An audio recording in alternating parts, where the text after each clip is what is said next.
ചിത്രത്തിൻ്റെ തുടക്കത്തിൽ ഒരു വാർത്താ സമ്മേളനമാണ് കാണിക്കുന്നത്. ചന്ദ്രൻ ഭൂമിയുടെ ഏറ്റവും അടുത്ത ഭ്രമണപഥത്തിൽ വരുമ്പോൾ സംഭവിക്കുന്ന ഒരു പ്രതിഭാസമാണ് സൂപ്പർ മൂണെന്ന് ഡോക്ടർ അരാൻഡ വിശദീകരിക്കുകയാണ്. വർഷത്തിൽ പലതവണ ഇത് സംഭവിക്കാറുണ്ടെങ്കിലും കഴിഞ്ഞ തവണ വ്യത്യസ്തമായിരുന്നു. അന്ന് ഏകദേശം 1 മില്യൺ ആളുകൾ ചെന്നായ്ക്കളായി രൂപാന്തരം പ്രാപിച്ച് അക്രമാസക്തരായി മാറിയെന്ന് അദ്ദേഹം വെളിപ്പെടുത്തി. ആ മാറ്റത്തിൻ്റെ കാരണം തങ്ങൾക്കറിയില്ലെന്നും ഇന്നു രാത്രിയിൽ വീണ്ടും ഒരു സൂപ്പർ മൂൺ പ്രതിഭാസം സംഭവിക്കാൻ പോവുകയാണെന്നും അതിനാൽ തന്നെ ചന്ദ്രപ്രകാശം ദേഹത്തു തട്ടാതിരിക്കാനായി ഏവരും വീടുകളിൽ തന്നെ തുടരണമെന്നും അദ്ദേഹം അഭ്യർത്ഥിച്ചു. ഇന്നു രാത്രിയിൽ ഈ പ്രശ്നത്തിനൊരു പരിഹാരം കണ്ടെത്താനായി ഞങ്ങൾ ശ്രമിക്കുമെന്നും അദ്ദേഹം ഏവരെയും അറിയിച്ചു. ശേഷം കാണിക്കുന്നത് സഹോദരൻ്റെ മരണശേഷം ഭാര്യ സഹോദരിയായ ലൂസിയുടെയും മരുമകൾ എമ്മയ്ക്കുമൊപ്പം താമസിക്കുന്ന വെസ്ലിയെയാണ്. സൈനികനായ വെസ്ലി ചെന്നായ്ക്കളിൽ നിന്നും തൻ്റെ കുടുംബത്തെ രക്ഷിക്കാനായി വീടിനു ചുറ്റും ചില ട്രാപ്പുകളെല്ലാം സജ്ജീകരിക്കുകയാണ്. വീടിനു ചുറ്റുമുള്ള വേലിയിൽ ഇലക്ട്രിക് ലൈനും കുരുമുളക് സ്പ്രേയുമെല്ലാം അവൻ സജ്ജീകരിച്ചിരുന്നു. നിരീക്ഷണത്തിനായി CCTVകളും വീടിൻ്റെ മുകളിലായി മുള്ളുവേലികളും അവൻ സ്ഥാപിച്ചു.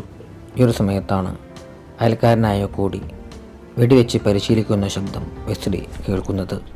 തെരുവുകളിൽ കുട്ടികളെല്ലാം ഉണ്ടായിരുന്നതിനാൽ വെസ്ലി കോടിയുടെ പക്കലേക്ക് ചെന്നു. മറ്റു രാജ്യങ്ങളിൽ സൂപ്പർമൂൺ മൂലം ചെന്നായ്ക്കളുടെ ശല്യമുണ്ടായെന്നും അതിനാൽ തന്നെ തനിക്കിത് തുടരണമെന്നും കോടി വെസ്ലിയോട് പറഞ്ഞു. ഈ നേരത്താണ് അയൽക്കാരിയായ വീഗൻ കുറച്ച് മിഠായികളുമായി ലൂസിയുടെ പക്കലേക്ക് വരുന്നത്. അന്ന് അവളുടെ പിതാവിൻ്റെ ചരമവാർഷികമായിരുന്നു. ലൂസി അവൾക്ക് കുറച്ച് ബാറ്ററികളും കുരുമുളക് സ്പ്രേയും നൽകി. വീഗൻ പോയതിനു ശേഷം വെസ്ലി രാത്രിയിൽ വീട് പൂട്ടിയിടണമെന്ന് ലൂസിയോട് പറഞ്ഞു. കൂടാതെ അന്ന് രാത്രിയിൽ പാലിക്കേണ്ട ചില നിയമങ്ങളും അവൻ അവൾക്ക് പറഞ്ഞു കൊടുക്കുകയാണ്. രാത്രിയിൽ വാതിൽ തുറക്കരുത്, ശബ്ദമുണ്ടാക്കരുത്, ചെന്നായ്ക്കളെ കണ്ടാൽ വെടിവെക്കാൻ മടിക്കരുത് എന്നിവയായിരുന്നു അത്. വെസ്ലി ഡിസീസ് കൺട്രോളിൽ ജോലി ചെയ്തിരുന്നതിനാൽ അന്ന് രാത്രിയിൽ അവന് പോകേണ്ടതുണ്ട്. അമ്മയോടും ലൂസിയോടും ക്ഷമ ചോദിച്ചുകൊണ്ട് അങ്ങനെ അവൻ ഡ്യൂട്ടിക്ക് പോവുകയാണ്. അവൻ പോയതിനു ശേഷം ലൂസി എല്ലാ ജനാലകളും വാതിലുകളും പൂട്ടി. ഇതേ നേരം നഗരത്തിൻ്റെ നിയന്ത്രണം സൈന്യം ഏറ്റെടുത്തിരുന്നു. കർഫ്യൂ ആരംഭിച്ചതുകൊണ്ട് വീടില്ലാത്തവരെ സൈന്യം ഷെൽട്ടറുകളിലേക്ക് മാറ്റി. ഓഫീസിലേക്ക് പോകുന്ന സമയത്ത് നിഗൂഢമാർന്ന ഭാവമുള്ള ചില മനുഷ്യരെ കണ്ട് വെസ്ലിക്ക് എന്തൊക്കെയോ പന്തികേടുകൾ തോന്നിയിരുന്നു. ഓഫീസിലേക്കെത്തിയ വെസ്ലിയെ അരാൻഡ മാധ്യമങ്ങൾക്ക് പരിചയപ്പെടുത്തി കൊടുത്തു.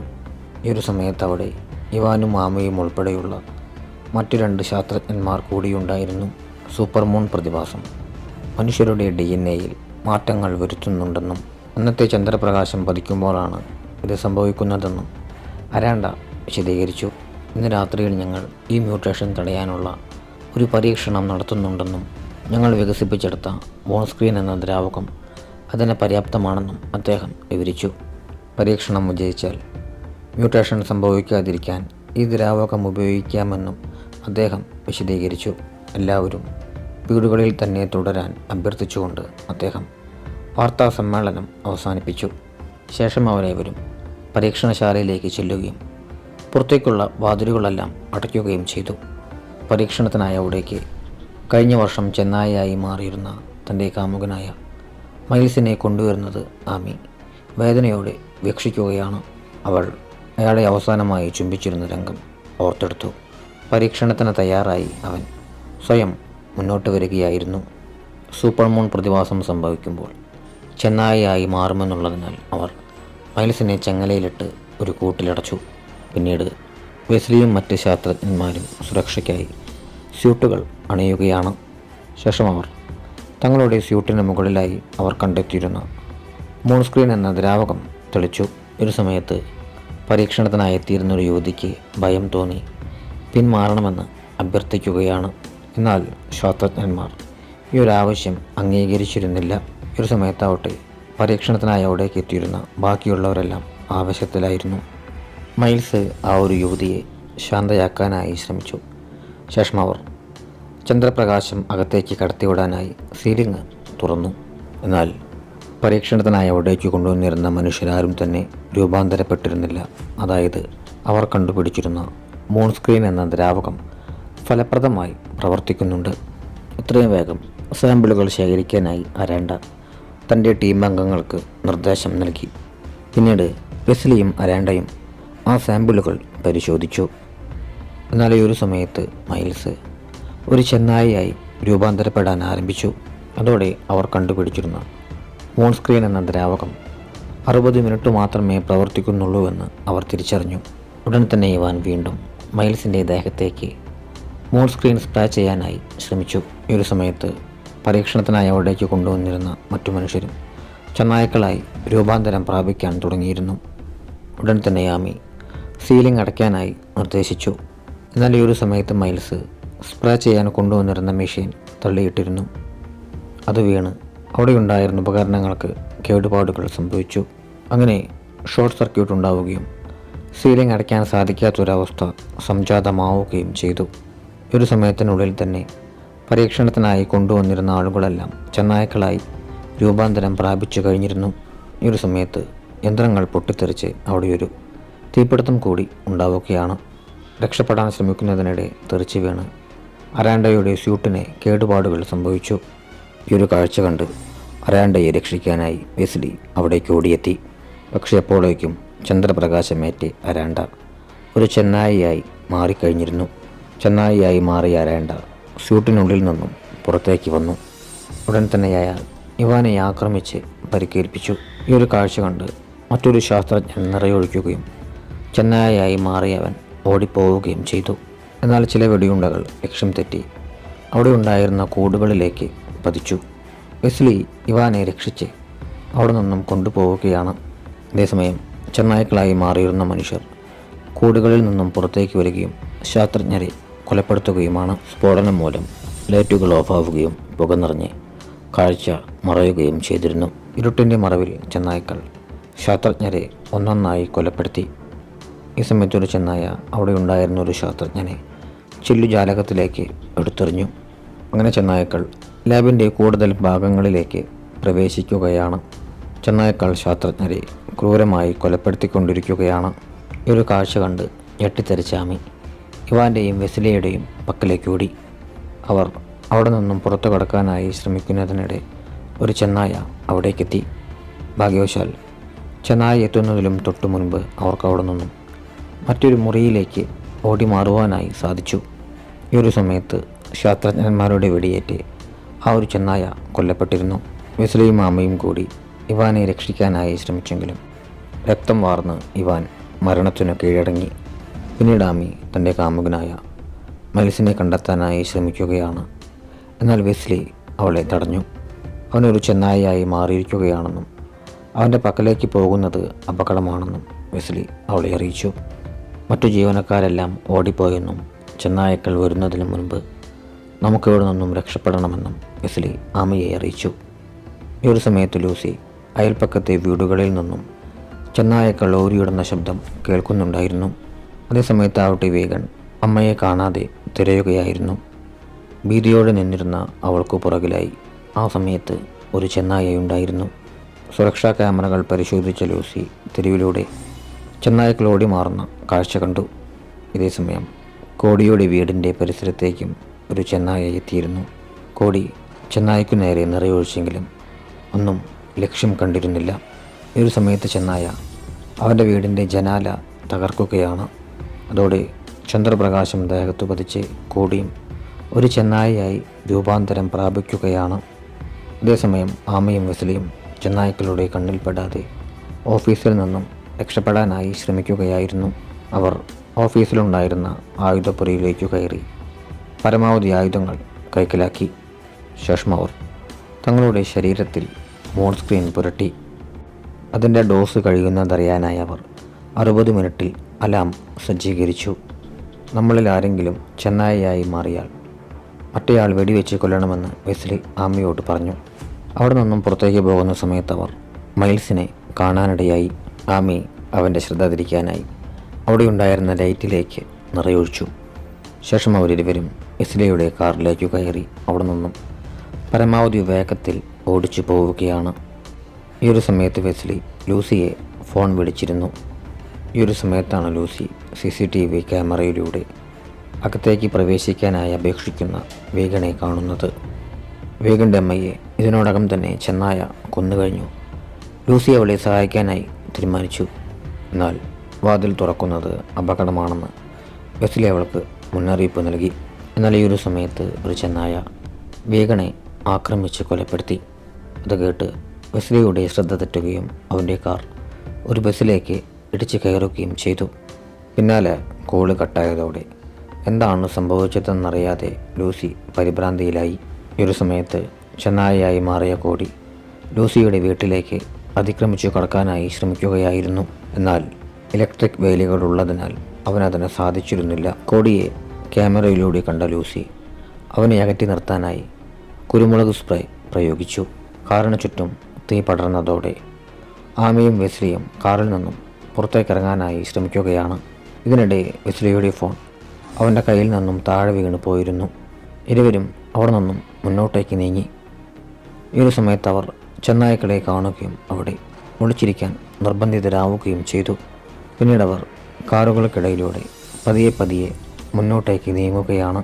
ഈ ഒരു സമയത്താണ് ചുറ്റിലും ചെന്നായ്ക്കളാണെന്നുള്ള സത്യം ഇരുവരും ഭീതിയോടെ തിരിച്ചറിയുന്നത്. ഇരുവരും അവിടെ ഉണ്ടായിരുന്നൊരു കാറിനിടയിലായി ഒളിച്ചിരുന്നു. ഈ സമയത്തൊരു ചെന്നായ അവിടേക്ക് എത്തിയെങ്കിലും ഭാഗ്യവശാൽ അവരെ കണ്ടിരുന്നില്ല. അല്പസമയത്തിനു ശേഷം ചെന്നായ്ക്കൾ അവിടെ നിന്നും പോയി. ഇരുവരും കാറിനടിയിൽ നിന്നും പുറത്തേക്ക് വന്ന സമയത്താണ് വാച്ചിലെ അലാം മുഴങ്ങുന്നത്. അവരുടെ ശരീരത്തിൽ വീണ്ടും മോൺ സ്ക്രീൻ പ്രയോഗിക്കേണ്ട സമയമായി. എന്നാൽ അലാം അടിക്കുന്ന ശബ്ദം കേട്ട് ചെന്നായ്ക്കൾ അവരെ കണ്ടെത്തിയിരുന്നു. ഇരുവരും ഓടിമാറുന്ന സമയത്താണ് അവിടെ ആ ഒരു ഗേറ്റ് അടയ്ക്കുന്നത് ആമയുടെ ശ്രദ്ധയിൽപ്പെടുന്നത്. രക്ഷപ്പെടാനായ അവരിരുവരും ആ ഒരു ഗേറ്റിനടിയിലൂടെ മറുവശത്തേക്ക് കടന്നു. അങ്ങനെ ചെന്നായ്ക്കളുടെ കയ്യിൽ നിന്നും അവർ കഷ്ടിച്ച് രക്ഷപ്പെട്ടു. അവിടെ ഉണ്ടായിരുന്ന കുട്ടി അവരോട് തന്നെ പിന്തുടരാനായി ആവശ്യപ്പെട്ടു. ഈ ഒരു സമയത്താണ് അതിലൂടെ നഗരത്തിൻ്റെ വിവിധ ഭാഗങ്ങളിലേക്കുള്ള തുരങ്കങ്ങളുണ്ടെന്ന് വെസ്ലി തിരിച്ചറിയുന്നത്. ഉടൻ തന്നെ അവിടെ ഉണ്ടായിരുന്ന ആളുകൾ ആമയുടെ കഴുത്തിലേക്ക് കത്തിവെച്ച് അവരെ ഭീഷണിപ്പെടുത്താൻ ആരംഭിച്ചു. വെസ്ലി അവരെ കാര്യങ്ങളെല്ലാം പറഞ്ഞു മനസ്സിലാക്കിയതോടെ അവർ ഇരുവരെയും തുരങ്കത്തിൻ്റെ കവാടത്തിലേക്ക് കൂട്ടിക്കൊണ്ടു പോകാമെന്ന് സമ്മതിച്ചു. ഈ ഒരു സമയത്ത് ലൂസി കോടി അലറി വിളിച്ചുകൊണ്ട് ഒരുപാട് ചെന്നായ്ക്കളെ വിളിച്ചു കൂട്ടാനായി ശ്രമിക്കുന്നുണ്ടെന്ന് ഭീതിയോടെ തിരിച്ചറിയുകയാണ്. ഏതാനും മിനിറ്റുകൾക്ക് ശേഷം ആമയും വെസ്ലിയും തുരങ്കം മുറിച്ചു കടന്നു. അവർ എക്സിറ്റ് ഗേറ്റിൻ്റെ പക്കലേക്കെത്തിയ സമയത്ത് ഒരു ചെന്നായ അവർക്ക് പുറകിൽ ചാടി വീണു. ചെന്നായ ഇരുവരെയും അടിച്ചു വീഴ്ത്തുകയും വെസ്ലിയെ എടുത്തെറിയുകയും ചെയ്തു. ഭാഗ്യവശാൽ ഈ ഒരു സമയത്ത് വെസ്ലിക്ക് ഒരു ഇരുമ്പ് ദണ്ട് കിട്ടുകയും അതുപയോഗിച്ച് ചെന്നായയെ കുത്തി കൊലപ്പെടുത്തുകയുമാണ്. ഇരുവർക്കും ഇനി മോൺ സ്ക്രീൻ ദേഹത്ത് പുരട്ടേണ്ടതുണ്ട്. ഈ ഒരു സമയത്ത് ആ ദ്രാവകം വളരെ ചൂടായ അവസ്ഥയിലായിരുന്നതുകൊണ്ട് പുരട്ടുവാനായി സാധിക്കുകയില്ല. ഈ ഒരു സമയത്താണ് അവിടെ ഉണ്ടായിരുന്നൊരു കട ഇരുവരുടെയും ശ്രദ്ധയിൽപ്പെടുന്നത്. ഇരുവരും ടാർപ്പായ കൊണ്ട് ദേഹം മൂടി ആ ഒരു കടയിലേക്ക് പ്രവേശിച്ചു. എന്നാൽ ഈ ഒരു സമയത്ത് അവിടുത്തെ അലാം മുഴങ്ങുവാൻ ആരംഭിച്ചു. അത് ചെന്നായ്ക്കളുടെ ശ്രദ്ധ ക്ഷണിക്കുമെന്നുള്ളതിനാൽ ഉടൻ തന്നെ ആമി അത് ഓഫാക്കി. വെസ്ലി പിന്നീട് മൂൺ സ്ക്രീൻ അവിടെ ഉണ്ടായിരുന്ന ഫ്രിഡ്ജിൽ വെച്ച് അത് തണുക്കുവാനായി കാത്തിരിക്കുകയാണ്.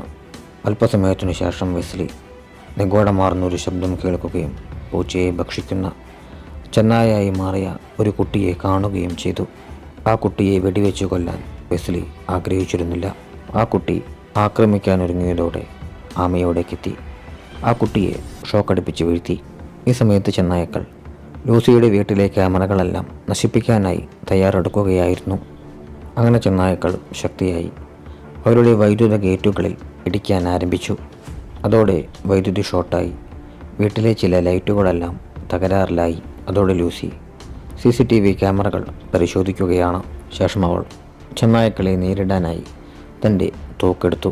ഈ ഒരു സമയത്ത് ചെന്നായ്ക്കൾ ഒരു മരം തള്ളിയിട്ട് ലൂസിയുടെ വീട്ടിലേക്കുള്ള വൈദ്യുതി കണക്ഷൻ തകരാറിലാക്കി. വീട് ഇരുട്ടിലായി. എന്നാൽ വെസ്ലി അവിടെ ധാരാളം ഫ്ലാഷ് ലൈറ്റുകൾ വാങ്ങിവെച്ചിട്ടുണ്ടായിരുന്നു. ലൂസിയും അമ്മയും ചേർന്ന് ആ ലൈറ്റുകളെല്ലാം കഴിയുന്നത്ര വേഗത്തിൽ ഓണാക്കാൻ ആരംഭിച്ചു. ഈ ഒരു സമയത്ത് ചെന്നായ്ക്കൾ വേലി തകർത്ത് അകത്തേക്ക് പ്രവേശിച്ചിരുന്നു. അതിലൊന്ന് വെസ്ലി സ്ഥാപിച്ചിരുന്ന ബിയർ ട്രാപ്പറിൽ കുടുങ്ങിയിരുന്നു. അതേസമയം മറ്റൊരു ചെന്നായ വീടിൻ്റെ സീലിങ്ങിലേക്ക് കയറിയിരുന്നു. അതോടെ ലൂസി സീലിങ്ങിലേക്ക് നിറയൊഴിക്കാൻ ആരംഭിച്ചു. അല്പസമയത്തിനകം തന്നെ വെടിയുണ്ടകൾ തീർന്നുപോയി. ലൂസി തൻ്റെ തോക്ക് വീണ്ടും ലോഡ് ചെയ്യാനായി ശ്രമിക്കുകയാണ്. ശരീരത്തിൽ മോൺസ്ക്രീൻ പ്രയോഗിച്ചതിനു ശേഷം ആമയും വെസ്ലിയും തെരുവിലേക്കിറങ്ങി. ഈ ഒരു സമയത്ത് ഒരു സായുധ സംഘം ചെന്നായ്ക്കളുമായി പോരാടിക്കൊണ്ടിരിക്കുകയായിരുന്നു. പേടിച്ചിരണ്ട ചെന്നായ്ക്കൾ ഓടിപ്പോയതോടെ ആമയും വെസ്ലിയും ആ മനുഷ്യരുടെ പക്കലേക്ക് ചെന്നു. ഞങ്ങൾ ചെന്നായ്ക്കളായി മാറാത്തത് മോൺസ്ക്രീൻ തേച്ചതുകൊണ്ടാണെന്ന് ഇരുവരും പറഞ്ഞെങ്കിലും സായുധ സംഘം അത് വിശ്വസിച്ചില്ല. അതോടെ ചെറിയൊരു തർക്കം ഉടലെടുക്കുകയാണ്. പൊടുന്നനെ ഒരു ചെന്നായ അവിടേക്കെത്തി കൂട്ടത്തിലുണ്ടായിരുന്നൊരു യുവാവിനെ കൊലപ്പെടുത്തി. അതോടെ സംഘം വീണ്ടും ചെന്നായ്ക്കൾക്ക് നേരെ ശക്തമായ വെടിവെപ്പ് ആരംഭിച്ചു. ഭീതിയോടെ ആമയും വെസ്ലിയും ഒരു കാറിന് പുറകിലായി ഒളിച്ചിരുന്നു. ഈ സമയത്തൊരു ചെന്നായ യോദ്ധാക്കളിൽ ഒരാളുടെ മുഖം കടിച്ചെടുത്ത് അയാളെ കൊലപ്പെടുത്തിയിരുന്നു. ആ ചെന്നായയ്ക്കു നേരെ നിറയൊഴിക്കുന്ന സമയത്ത് ലക്ഷ്യം തെറ്റിയ വെടിയുണ്ടകൾ കാറിൽ പതിക്കുകയും അതിൻ്റെ ഗ്ലാസ് തകർന്ന് ആമി ബോധരഹിതയാവുകയും ചെയ്തു. അവളെ സംരക്ഷിക്കാനായി വെസ്ലി അവിടേക്ക് വന്നൊരു ചെന്നായയ്ക്കു നേരെ നിറയൊഴിച്ചു. ഈ നേരത്തൊരു ചെന്നായ ബിൽഡിങ്ങിൻ്റെ മുകളിൽ നിന്നും അവിടുത്തെ വൈദ്യുത പോസ്റ്റിലേക്ക് ചാടി. ഉടൻ തന്നെ ട്രക്കിലുണ്ടായിരുന്നയാൾ ചെന്നായയ്ക്കു നേരെ നിറയൊഴിക്കാൻ ആരംഭിച്ചു. എന്നാൽ ചെന്നായ ഒരു മനുഷ്യ ശരീരം കവചമായി ഉപയോഗിക്കുകയും അത് ട്രക്കിലുണ്ടായിരുന്നയാൾക്കു നേരെ എറിയുകയും ചെയ്തു. ശേഷം ആ ഒരു മനുഷ്യനെയും ചെന്നായ ക്രൂരമായി കൊലപ്പെടുത്തി.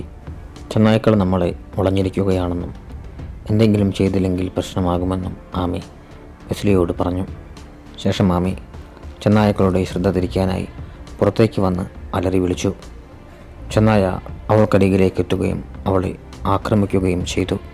ചെന്നായയുടെ ശ്രദ്ധ തിരിക്കാനായി അവൾ വീണ്ടും അലറി വിളിച്ചുകൊണ്ടിരുന്നു. ഈ ഒരു തക്കത്തിന് വെസ്ലി ട്രക്കിലേക്ക് കയറി ചെന്നായ്ക്കു നേരെ നിറയൊഴിക്കാൻ ആരംഭിച്ചിരുന്നു. അവൻ ആ ഒരു ചെന്നായിയെ വെടിവെച്ച് കൊലപ്പെടുത്തിയതോടെ മറ്റു ചെന്നായ്ക്കൾ ഓടിപ്പോയി. ഉടൻ തന്നെ വെസ്ലി ട്രക്കിലേക്ക് കയറി ആമയോട് അതിലേക്ക് കയറാനായി ആവശ്യപ്പെടുകയാണ്. അവൾ അടുത്തെത്തിയെങ്കിലും ഒരു ചെന്നായ അവളെ പിടിച്ചുകൊണ്ടുപോയി. വെസ്ലി പുറത്തിറങ്ങി നോക്കിയെങ്കിലും അവളെ കാണാനായി സാധിച്ചിരുന്നില്ല. എത്രയും വേഗം തൻ്റെ വീട്ടിലേക്ക് എത്തേണ്ടതുകൊണ്ട് വിഷമത്തോടെ വെസ്ലി അവിടെ നിന്നും വാഹനം ഓടിച്ചു പോയി. ഈ സമയത്തും ലൂസി സീലിങ്ങിലുള്ള ചെന്നായ്ക്കൾക്കു നേരെ നിറയൊഴിച്ചു കൊണ്ടിരിക്കുകയായിരുന്നു. അവൾ അമ്മയോട് ഒളിച്ചിരിക്കാനായി ആവശ്യപ്പെട്ടു. ചെന്നായ്ക്കൾക്കു നേരെ നിറയൊഴിക്കുന്നതിനിടയിൽ സീലിങ്ങിൽ ഒരു ദ്വാരമുണ്ടാവുകയും അതിലൂടെ ചന്ദ്രപ്രകാശം വീട്ടിലേക്ക് പതിക്കുകയുമാണ്. ഈ സമയത്തൊരു ചെന്നായ മുൻവാതിൽ തകർക്കാനായി ശ്രമിക്കുകയാണ്. അതോടെ ലൂസി ആ ഒരു വാതിലിലേക്ക് നിറയൊഴിക്കാൻ ആരംഭിച്ചു.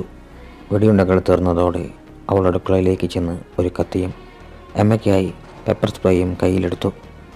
അല്പസമയത്തിനകം തന്നെ വീട്ടിലെ ജനാല തകർത്തുകൊണ്ട് ഒരു ചെന്നായ അകത്തേക്ക് പ്രവേശിച്ചിരുന്നു. അതോടുകൂടി എമ്മയും ലൂസിയും ഒളിക്കാനായി കിടപ്പ് മുറിയിലേക്ക് ഓടി. എന്നാൽ ചെന്നായ അവരുടെ മണം പിടിച്ച് അവർക്ക് പുറകെ ചെല്ലുകയാണ്. ഈ സമയത്ത് പുറത്തു നിന്നും ഹോണടിക്കുന്ന ശബ്ദം കേട്ട് അത് തിരികെ പോയി. ഈ ഒരു സമയത്ത് ഹോണടിച്ചുകൊണ്ട് വെസ്ലി അവിടേക്ക് പാഞ്ഞു വരികയാണ്. അവൻ അവിടെ ഉണ്ടായിരുന്ന ചെന്നായ്ക്കളെയെല്ലാം ഇടിച്ചു വീഴ്ത്തിക്കൊണ്ട് തൻ്റെ വാഹനം മുന്നോട്ട് പായിച്ചു. എന്നാൽ കൂട്ടത്തിലെ ഒരു ചെന്നായ അവൻ്റെ വാഹനത്തിൻ്റെ മുകളിലേക്ക് ചാടിക്കയറി. അതോടെ വെസ്ലി ആ ഒരു ട്രക്ക് കോടിയുടെ ഗാരേജിലേക്ക് ഇടിച്ചു കയറ്റി. അതോടുകൂടി എല്ലാം അവസാനിച്ചെന്നും കരുതി ലൂസിയും മേമയും ആശ്വസിച്ചു. എന്നാൽ ഈ ഒരു സമയത്ത് ഒരു ചെന്നായ വീടിൻ്റെ ചുമർ തകർത്തുകൊണ്ട് അവർക്കരികിലേക്ക് എത്തുകയാണ്. ലൂസി അമ്മയെ അവിടുത്തെ ബാത്റൂമിൽ ഒളിപ്പിച്ചു. ശേഷം അവൾ കത്തിയുമായി ഒരു വാതിലിൻ്റെ പുറകിൽ ഒളിച്ചു നിന്നു. ചെന്നായ അമ്മയെ കണ്ടെത്തിയെങ്കിലും അവൾ കയ്യിലുണ്ടായിരുന്ന പെപ്പർ സ്പ്രേ അതിനു നേരെ പ്രയോഗിച്ചു. ഈ സമയം മറ്റൊരു ചെന്നായ ലൂസിയുടെ പക്കലേക്ക് എത്തുകയും ലൂസി അതിനെ ആക്രമിക്കാനായി ശ്രമിക്കുകയും ചെയ്തു. എന്നാൽ ആ ചെന്നായ ലൂസിയെ എടുത്തെറിഞ്ഞു. ഈ സമയത്ത് അവിടേക്ക് എത്തിയമ്മ പുറകിൽ നിന്നും കത്തി ഉപയോഗിച്ച് ആ ചെന്നായയെ കുത്തി. ഈ ഒരു സമയത്ത് ലൂസി അവിടെ കിടന്നിരുന്ന കോടാലി ഉപയോഗിച്ച് ആ ചെന്നായയെ കൊലപ്പെടുത്തുകയാണ്. അല്പസമയത്തിനു ശേഷം വെസ്ലി ലൂസിയുടെ പക്കലേക്കെത്തി. ഈ ഒരു സമയത്ത് വെസ്ലി ചെന്നായ്ക്കളുടെ ശബ്ദം കേട്ട് ഇരുവരോടും ഒളിക്കാനായി ആവശ്യപ്പെടുകയാണ്. ഇനി സൂര്യോദയത്തിന് ഏകദേശം 15 മിനിറ്റുകൾ മാത്രമേ അവശേഷിക്കുന്നുള്ളൂ. അവരുടെ കയ്യിലെ വെടിയുണ്ടകളെല്ലാം തീർന്നു പോയിരിക്കുന്നു. അതിനാൽ തന്നെ വെസ്ലി തൻ്റെ കുടുംബത്തോട് വിട പറഞ്ഞുകൊണ്ട് 15 മിനിറ്റ് അലാം സെറ്റ് ചെയ്ത് തൻ്റെ വാച്ച് ലൂസിക്ക് നൽകി. ശേഷം വെസ്ലി വീട്ടിൽ നിന്നും പുറത്തേക്ക് ഇറങ്ങുകയാണ്. ഈ സമയത്ത് ചെന്നായിയായി മാറിയിരുന്ന കോടി അവനെ കാത്തിരിക്കുന്നുണ്ടായിരുന്നു. വെസ്ലി ചന്ദ്രനിലേക്ക് നോക്കുകയും അലറി വിളിച്ചുകൊണ്ട് ഒരു ചെന്നായിയായി രൂപാന്തരം പ്രാപിക്കുകയുമാണ്. ഉടൻ തന്നെ കോടിയും വെസ്ലിയും തമ്മിൽ ശക്തമായ സംഘട്ടനം ആരംഭിച്ചു. അല്പസമയത്തിനകം തന്നെ വെസ്ലി കോടിയുടെ തല പിഴുതെടുക്കുകയും അവനെ കൊലപ്പെടുത്തുകയുമാണ്. ചുമരിലെ ദ്വാരങ്ങളിലൂടെ ഇതെല്ലാം കണ്ടിരുന്ന ലൂസി പേടിച്ച് വിറച്ചിരിക്കുകയാണ്. ഭീതിയോടെ അവൾ എമ്മയെ അവിടെ ഉണ്ടായിരുന്ന അലമാരയിൽ ഒളിപ്പിച്ചു. ഭാഗ്യവശാൽ ഈ ഒരു സമയത്ത് അവൾക്ക് താഴെ നിന്നും ഒരു വെടിയുണ്ട കണ്ടുകിട്ടിയിരുന്നു. അവളത് തോക്കിൽ ലോഡ് ചെയ്തു. അല്പസമയത്തിനകം തന്നെ വെസ്ലി അവളെ ആക്രമിക്കാനായി അവിടേക്കെത്തി. അവൾ തങ്ങളുടെ കുടുംബാംഗങ്ങളുടെ ഫോട്ടോ കാണിച്ച് അവനെ അനുനയിപ്പിക്കാനായി ശ്രമിച്ചു. എന്നാൽ അത് വകവയ്ക്കാതെ വെസ്ലി അവളെ തള്ളിയിട്ടു. മറ്റു മാർഗമില്ലാതെ ലൂസി വെസ്ലിയെ വെടിവെക്കാനൊരുങ്ങി. ഈ ഒരു സമയത്താണ് വാച്ചിലെ അലാം മുഴങ്ങുന്നത്. അതോടെ സൂര്യോദയമായെന്ന് മനസ്സിലാക്കിയ അവൾ ജനാലയിലേക്ക് നിറയൊഴിച്ചു. അതോടെ സൂര്യപ്രകാശം അകത്തേക്ക് വരാൻ ആരംഭിച്ചു. സൂര്യപ്രകാശമേറ്റതോടെ വെസ്ലി വീണ്ടും ഒരു മനുഷ്യനായി മാറി. ഈ രംഗങ്ങൾ കാണിച്ചുകൊണ്ടാണ് ചിത്രം അവസാനിക്കുന്നത്.